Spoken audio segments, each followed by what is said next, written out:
komunikovat novinky z našeho biznesu, setkat se s našima partnerama, setkat se s našima dodavatelema a vlastně propojovat ten biznis tak, aby to celý dávalo smysl a všichni jsme byli spokojení.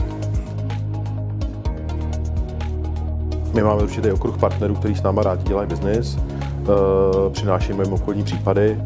Ty obchodní případy my zpracujeme a pokud ten vendor cítí, že jsme z toho pohledu pro ně silným partnerem, tak s náma do té konference jdou, odprezentují tady svoje produkty, protože tady mají jasnou cílovou skupinu.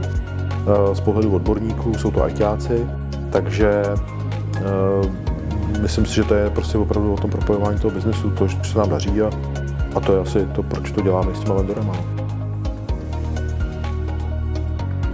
Tak od nás zákazník, který od nás ještě nebere, a nebo od nás nenakupuje, nebo s naší firmou nespolupracuje, tak si myslím, že ten důvod je takový, že prostě nezná to, co naše firma úplně přesně jako nabízí. A myslím si, že pokud my dostaneme šanci u jakýhokoliv partnera, buď korporátního typu, nebo firmy, která dělá outsourcing a služby, tak si myslím, že pokud nám dá tu šanci poznat to, jakým způsobem naše firma dělá distribuci hardwareu a IT a opravdu se seriózně na tohle téma pobavíme, tak většinou se nám podaří tu spolupráci navázat. Ten obchodní model máme nastavený, s kterým já se ztotožňuji.